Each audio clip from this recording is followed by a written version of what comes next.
గా చూస్తే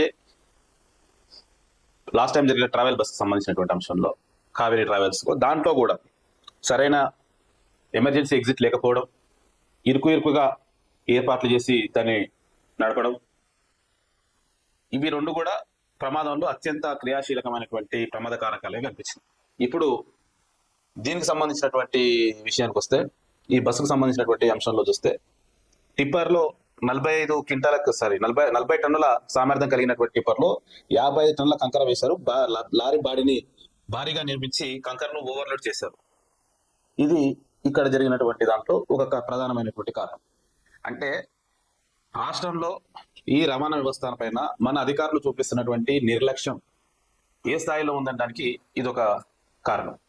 ఏమంటా ఉన్నామంటే, ముందు జాగ్రత్తలు అవి తీసుకోవాల్సినటువంటి పాటించాల్సిన బాధ్యతలు తీసుకున్న తర్వాత ఆ వేగాన్ని నియంత్రించుకోవాలి. ఎక్కడైతే ఎంత వేగంగా వెళ్ళాలో అంత వేగంగా వెళ్ళే ప్రయత్నం చేయడం, తర్వాత దృష్టి మొత్తం డ్రైవింగ్ పైన పెట్టడం, ఇవి మెయిన్ గా మనం చేయాల్సినటువంటి జాగ్రత్తలు. ఆ తర్వాత కూడా ప్రమాదాలు జరిగితే దాన్ని మనం ఏం చేయలేం. కానీ ఈ ప్రమాదాలలో జరిగినటువంటి వీటి ప్రమాదాల కన్నా ఈ అధికారుల నిర్లక్ష్యం వల్ల జరిగినటువంటి హత్యలుగానే మనం మాట్లాడాలి. ఎందుకంటే ఎక్కడ కూడా అధికారులు అంటోళ్ళు కానీ వీళ్ళు కానీ సరైన ఇన్స్పెక్షన్ లేకపోవడం, ఏదైనా జరిగితే అధికారులు అంటారు లేకపోతే డ్రైవర్లు అంటారు అనేటువంటి మాట కూడా మాట్లాడతారు. ఇన్ని రోజులు యాక్సిడెంట్ జరిగిందా, ఇలా ఒక్క రోజు జరిగితే వాళ్ళని అంటారు వాళ్ళు.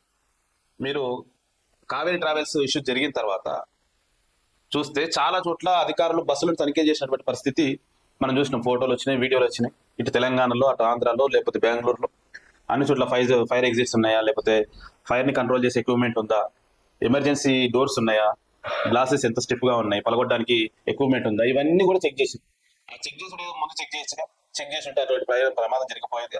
అంటే ప్రమాదం జరిగిన తర్వాత మాత్రమే మనోళ్ళు ఈ రకమైనటువంటి ఆలోచనలు చేస్తారు తప్ప, ప్రమాదం జరగకపోతే, ప్రమాదం జరిగి ఎవరో కూడా చనిపోవాలి, ఎవరో ఒకరు ఆ మృత్యువాత పడితే తప్ప మనలకి కనువిప్పు కలగదు.